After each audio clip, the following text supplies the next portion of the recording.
Hello and welcome to Single Parent Success Stories. Today's guest is Joyful Joey or Joey Marty, who is joining us from Colorado. He's an emotional healing practitioner and educator who focuses on harnessing our body's natural ability to self-heal and regenerate so we can rediscover our destiny to thrive. He helps teenagers and adults to resolve their stress, overwhelm, and anxiety for a lifetime without requiring meditation, yoga, talk therapy, or positive psychology. Joey is also a child of divorce, and he grew up in a single parent household. Welcome, Joey. It is a pleasure to have you. Hey, thank you so much for having me. Yeah, awesome. How are you doing this morning? Doing great. Doing great. Awesome. So please share with us your story. How did you discover that amazing technique to resolve the negativity without the conventionally known tools? Yeah, so it kind of started with my own personal healing journey, as it does with most people in this field. I had scoliosis, so a curvature in my spine that was causing chronic pain in my life. Um, didn't know there was anything I could do about that, but as I started becoming aware of yoga and these other things, I went to conventional doctors because I had insurance at the time, and got an x-ray to see what the deal was, and they pretty much said it's not bad enough to do any type of therapy, but here's some pain medications. And I, through my background with other types of like technical stuff like automotive degrees, my grandfather was an electrician, my dad was a mechanic. I kind of always had that in me of like, there's got to be some way to be able to fix this.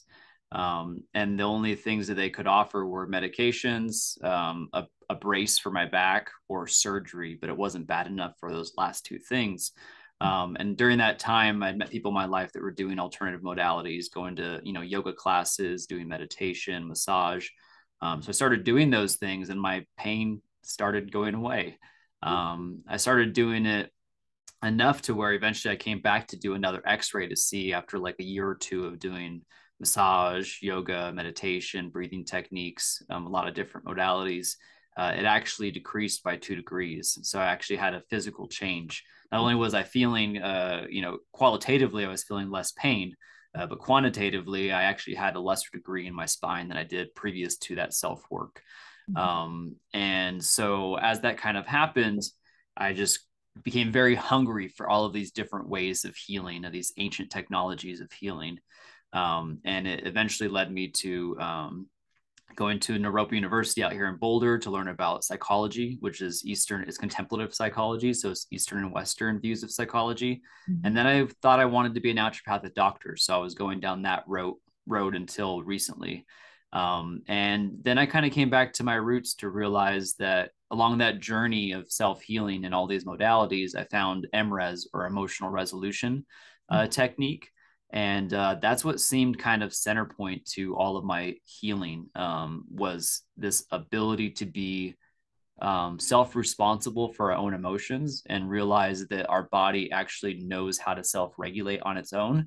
And so if we can find these things in our life that are stealing our energy, all of these disruptive emotional patterns that we have, that we can actually heal that within ourselves by ourselves and have that self-sovereignty in a new way. And so that's kind of what brought all these other aspects together for me. And I feel like it's actually an undercurrent of a lot of healing that people do in their lives, even through these other modalities, is this basic understanding that our body knows how to self-heal. And if we allow ourselves to surrender to that process, then it can actually do what it knows how to do best. I love it. I think it's incredible how you learn that and you utilize that to your benefit. How did emotional healing improve your life for the better? You give me chills asking that question. That's a good one. There's so many ways. I actually wouldn't be on this podcast to begin with without doing this technique on myself. Um, so it allowed me to resolve, I guess we could say conventionally, allowed me to resolve the fear of public speaking, as well as social anxieties. I used to have a lot of anxieties being in specific social environments. Whether people around me knew that or not was a totally different thing. Whether I knew that about myself or not was a totally different thing. But when I was actually able to recognize these things and start to heal them through this modality, they went away and I became a different person. So I used to, be fearful of being on stage. I would have to do presentations for college and so forth, and I did them and got through them. But I was very quick in the way I talked. I wanted to get it done with. I couldn't think clearly while it was happening, or be able to stand there and accept, praises with claps and stuff. Um, and I didn't notice that when that was happening, but once I was able to notice that it happened, and I had a specific moment where that occurred, where I was actually teaching a small group about this technique, and this anxiety came up within me. And I was like, at first I was really anxious, and I was like, wait a minute, like I'm about to teach about this. I can use this. And so I did. And then from that point, it forever changed my life. So I was able to heal those specifically. The larger pieces that it's given me is really just this fine-tuned attention to looking at my daily life and seeing when is my body responding in these trigger patterns that I wasn't aware of before. And then I can instantly be able to allow them to resolve, and then they don't come back. So it's given me this sense of self-responsibility that our culture has kind of taught us to point fingers at others when we feel offended or we feel uncomfortable by whatever interactions happening, as if it's the other person's fault. And instead reversing that and go, oh, my body's responding this way. I have this self responsibility and this innate capacity to resolve this on my own. And when that happens, I no longer have that trigger in that same way. So it's given me this sovereignty over my life that I didn't used to have. And that those two things combined are very, very powerful. And that's really what urged me to want to share this instead of becoming a naturopathic doctor, was to be able to share this innate capacity that we all have, and teach people how to access that more readily. Yeah, and I love it. Like you overcome the greatest fear that they list, fear of death and fear of public speaking, and you were able to do that. That's amazing. Yeah, and I to say that further, like it's almost as if to the body that it is a fear of death. So it seems to the body that there is this death and this physical violence or physical danger that's in front of it, when really most of it's an email. It's a certain word somebody said. And so there are all these little things that the body experiences as this physical danger, when really it's not a physical danger. And that's where we begin to put those two together to align it so they synchronize. Mm-hmm. I can speak for myself also. I joined Toastmasters, and before I was a shy person, and I wouldn't speak in public, but that skill I think is so important. Not to say that you're gonna be public speaker like as a career, but it allows a person to experience all of the gifts that you have inside, and be able Exactly. to finally feel yourself. The things that you scared the most could be your greatest kind of accelerator into something better that you can learn about yourself. So amazing, amazing work.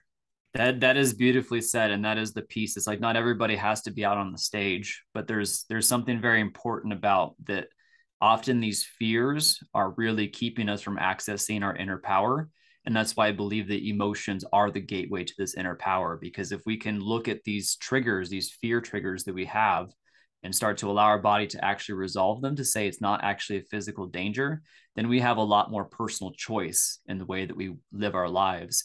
And I would go as far as to say, is that experience you just shared, you chose to move up to that window of fear and allowed yourself to be in those moments and whatever they were. And behind that and underneath that was your body resolving these patterns so that it's no longer the same response as you go forward in life. So you literally change your future self as you, in the moment, present moment, you start to work with these different fears. So Yeah, well done, well done. That's beautiful. You've actually hit that natural capacity for self healing.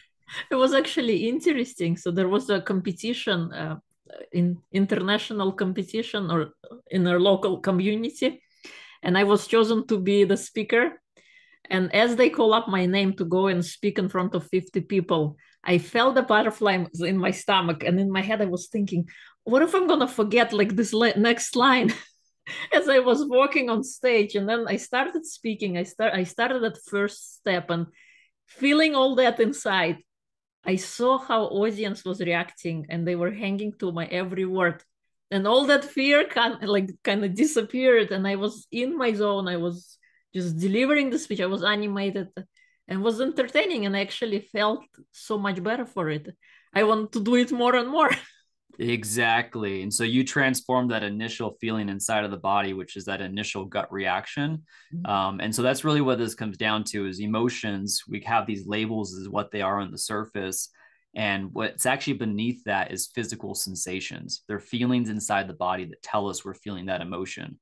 Often we try and focus on the what's and the whys and everything else. But if we allow ourselves to simply feel exactly that response that you had inside of you, the body will naturally begin to shift and change it. And that's what happened with you. It shifted and changed into something that felt pleasurable Right. at the end of it. And then over time, it becomes a different response. Yeah. So highly recommend to anybody who is listening, go pursue public speaking skills. It will improve your confidence and will allow you to feel as you truly are, that you don't know all of those things that you have inside of you until you go for it. I agree. Switching gears a little bit, please share with us, what was it like growing up in a single parent home? What were the things you struggled with being a child in a single parent household? You can talk about your past and present experiences. Yeah, totally. It's a big question. So my parents divorced when I was about 2 years old. So I never really had an idea as to what marriage was specifically, I guess. Okay. There was like my mom had some boyfriends in between during the time. So I kind of had an understanding of relationships. My dad, I guess, and my mom later on got married separately as well. So I understood the complex family systems, I guess. Some of the difficulties initially were, I think, not knowing what it was like to have parents that were together, and feeling like I was kind of missing out on that, especially as I got into school and made friends with people and saw what other families were like, I guess. I know a pivotal piece of that was my dad. Like I would just go through crying fits sometimes of wishing that my parents were together, and he would allow me to cry, just allow me to sit on his lap and cry it out as much as I needed to.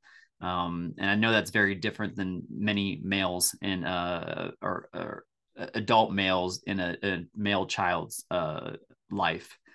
So I felt very grateful for that ability of this allowing the emotions to arise and be released. And then, just growing up in a single family home, my mom being a single parent, having to be the sole provider and work for that, as well as I'm sure many court things happening between mom and dad because of child support and all the rest of the things that come up. So conflict between both sides of that was definitely alive in that. And now being older, hearing stories that I didn't hear when I was younger because it wasn't the right time. It's kind Right. of interesting to let, my mom and my dad speak about these stories that were kind of unspeakable before. Um, and, it taught me a lot too. There's something very interesting about living in complex family systems. Even my dad is on his third marriage, which I'm so happy about. She is the perfect woman for him. And the family before that had, 5 kids. And going through that and figuring out how to mesh families was always interesting. As well as when the divorce went through for that one of the family leaving, but then me still staying in contact afterwards and Right. choosing, because these people were in my life. They were my brothers and sisters at the time. Mhm. And so I think it really gave me a lot of beauty in that of being adaptable. That I think that underneath it, this emotional healing capacity was happening within me already. It's just allowed me to kind of connect with different lifestyles in a way that I think a quote unquote normal conventional family system wouldn't be, because you're in that same unit for a very long time, which has its beauty too, I'm sure. But having a divorced family at such a young age kind of gave me this adaptability, and urged me and pushed me into different family systems. Even having a stepdad on my mom's side and our smaller side of the family, we butted heads a lot in the first years. I really feel for being a stepfather or a stepmother with children that are not technically like biologically yours. But in the end, I became the closest to him, and we were able to communicate in a way that we never could before, even on difficult topics. And so I think with each of those, with my stepmom or stepdad, I've been pushed in a way, as well as internally for myself, to really try and bridge that gap. Because I don't think conflict is a normal thing. Like I think it starts that way, but I think it's our own personal choice to try and merge ourselves with other people while still keeping our own boundaries and true beliefs within ourselves. But finding the best relationships that we can. And it goes back to that self-responsibility. Just because my stepdad pissed me off for some reason, like that's not me to point fingers at him. That's my own thing to work with and find a better way to communicate these things around it. So it taught me a lot for sure. Absolutely loved the life I live. And I think it's given me a foundation that makes me unique in my own way and will give me a lot of views going forward as I learn more about my past and how it influences who I am now and who I want to be in the future. Yeah, yeah. If you were to go back in the past, what kind of advice would you give to that younger Joey? It's a good question.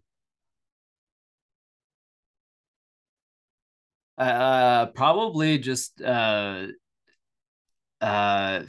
feel your emotions when they arrive. If something's ruminating, I think that would be the main thing. Is like that's the difficult part. Is like because this is our body's innate capacity to self-regulate our emotions.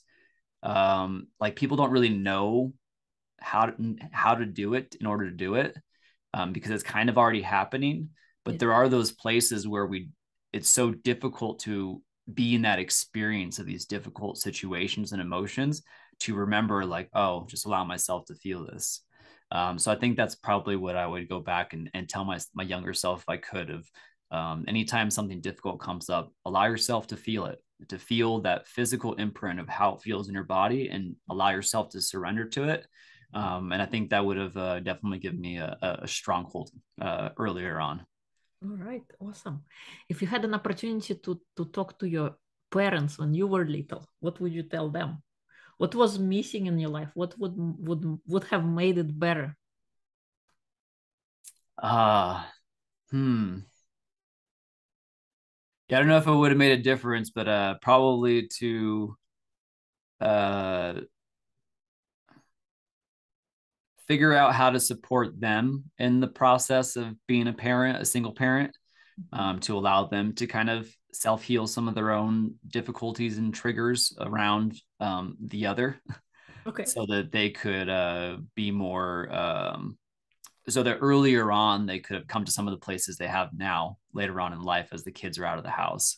It's Okay. like after the kids are out of the house and there's no more of that legal stuff, then somehow a lot of it falls away and they don't have to stay in communication anymore.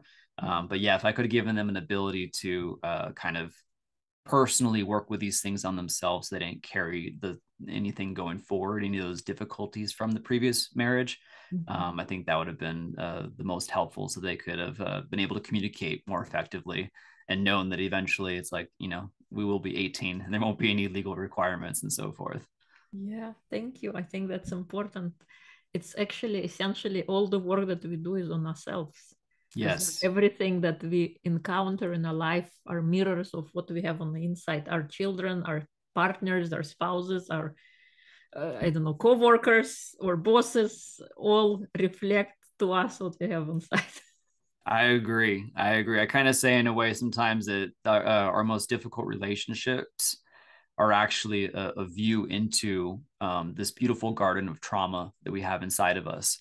And if we can be grateful when these people in our lives actually show us these things and we go back to this natural capacity to self-regulate, then we take that responsibility and they've shown us something that's been inside of us this whole time. So it gives us a great opportunity for self-healing. Yeah, yeah. What do you think is the most important trait to instill in a child? I think exactly this that we're talking about is that children have the ability to self-regulate and actually more effectively than we adults do. We've learned so many cultural things that teach us to control the way we feel and distract ourselves from the way we feel, that it actually stops the healing process. So if we were able to teach this to children at a younger age, I think it would make a huge difference. And the organization that furthers the work for emotional resolution is the Emotional Health Institute.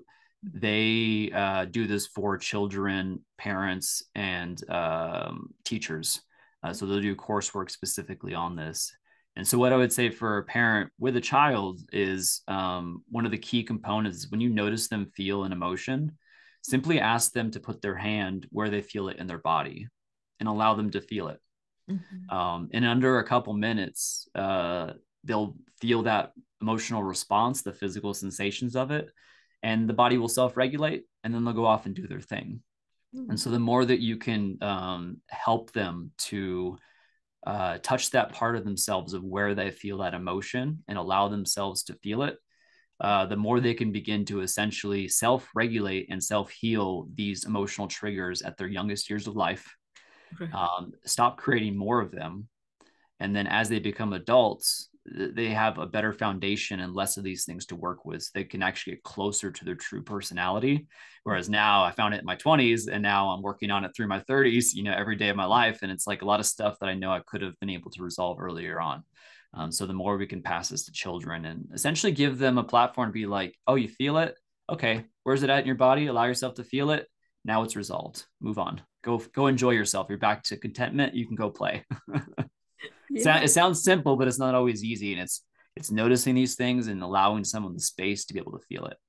Yeah, and it's all about the practice.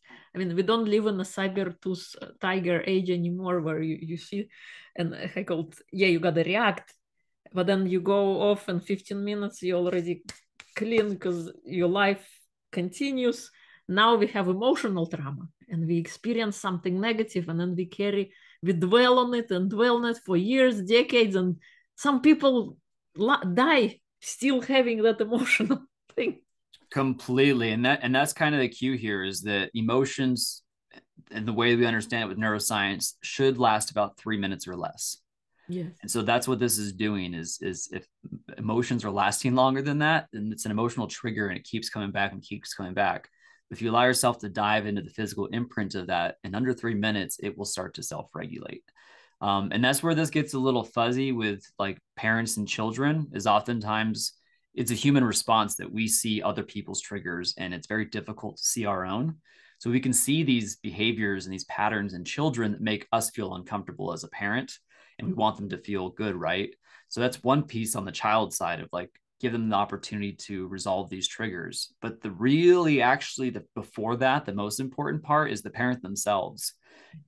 Are you as a parent feeling an emotional trigger when you see this in your child? Because we are a mere response to each other. They are resonating to you as well. And so that would be the piece too, is do this with them. Allow yourself to feel your emotions as they are doing theirs as well, because most of these emotional triggers are given to us from our ancestors, almost like DNA and genetics are, except through emotions. And so we carry these as well, and we pass them on to our children. So it's very important to take that self-responsibility for yourself, as well as to teach your children to do that so that the cycle really is able to fully resolve. Yeah, so true. Anything exciting in your life right now that you want to share? Any fun projects you're working on? Yeah, totally. So I've been doing this work for the last 12 years. A lot of it was at the same time as being a working student. So I was having clients throughout it on and off as I was a working student. And then, like I said earlier, over the last 2 years, going on 3 years is when I've been focused. Like I want to create my business, which is Infinite Self. So I'm kind of in that process of doing the online pieces of it, creating content around it. And so I have a website, infinite-self.com. That's where most of my work is, and I'm on most of the platforms as well. So I'm still kind of expanding myself in the online area. But that's the most exciting for me is getting these beginning parts of being a small business owner, doing in-person stuff here in Colorado, as well as stuff online, and just looking to expand and eventually I think do more podcasting, I think is the way to really talk about emotions. I do online Telegram meetings weekly where we have open discussions with the community. And I think that's where I'm having the most fun because people get to bring in wherever they're coming from during that time, give some real life concrete examples of emotional situations that are occurring in their life, and then to talk about the way in which emotional healing has impacted their lives as well. So that's really where the rubber meets the road is getting to build a tribe and talk to a community around it, so we all get to share different views of the same type of idea of emotional healing. Right, right. Thank you. If people would like to find you, work with you, where would they go? Yeah, so my website would probably be the best place. It's infinite-self.com. And that'll have most of the resources needed. Awesome. So, is there anything I haven't asked that you would like to share? Great question. We've covered a lot of great stuff here. Nothing's fully coming to mind, I don't think. I mean, I guess just the piece to kind of leave off with is to reiterate the importance that our body has this natural capacity for self-healing and self-regulating. We know that it does it. We cut our skin, and the skin will self-heal with a proper environment. Um, it's constantly regulating its temperature. It's regulating the chemistry of the blood. It's regulating so many processes that are unconscious to us. The body's just doing it. And if we can apply that same logic to that, our emotions can heal in a very similar pattern. Really, what the underlying piece to that is, which is a very wise saying that I've heard before, is if we want to heal, we need to feel. And the part that I want to get a little more specific about is oftentimes we think of feeling as, oh, well, I have this emotion, I'm feeling it.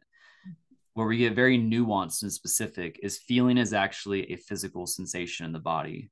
We know, we've learned through time, if we need to urinate, we know what that feeling is inside of our body. Any bodily functions that happen, we have this feeling inside of us that's somewhere in our body and it has some type of sensation to it. And so if we can apply that same type of logic to when we feel an emotional trigger, we can allow ourselves to do that. And so this is for the viewers as final notes for the steps on this process. So if you notice that you're feeling an emotion in the moment, the first step is to close your eyes. The second step is to find at least two physical sensations in your body. What is the sensation and where is it located? And number three, which is sometimes most difficult, is to do nothing. Allow yourself to simply feel whatever those sensations are for about up to 3 minutes. And what it'll do is it'll bring us back to what our birthright is, which is contentment and peace. And if we have this foundation of contentment and peace more often, anytime we fall outside of that, we can notice it and allow ourselves to feel it, self-regulate again, and keep doing that. So that's probably what I would like to end off with, just to give people those 3 steps, because it gives you a little 1, 2, 3 to know. And so once you feel your sensations and they begin to calm down, that's when you can open your eyes and you know that the process is complete. And feel free to reach out to me. I do 30-minute consultations that are complimentary, so we can discuss to see if we're a good fit for each other to be able to do this work together. Thank you. Awesome. I love it. The simple 3 steps. Yes, I would say simple, but not easy, because we want to keep doing things. And if we allow ourselves to surrender and feel, then we start to strengthen that ability to trust our body and become best friends with ourselves. Yeah, because we have this unlimited potential of a body. And just like you said, you scrape your knee, 7 days later, you have everything nice and healed and you didn't do anything. Exactly. And children, when they get injured, what do they want? They want a kiss on the boo-boo. Yeah, and then they stop crying. Yeah, there's a sensation there. They want it to be connected with, and then it is able to be gone and self-heal, and then they stop crying. That's the same thing. We have these stresses, many stresses that happen in our body. And if we allow ourselves to feel them, they do the same thing. Yeah. So thank you so much for coming on, sharing your story. And I love your tips. And it's so, so important to feel our emotions so they don't drag on for years to come. Exactly. Lessen our suffering and increase our healing. Yeah. Thank you so much, Irene. It's been beautiful. Thank you.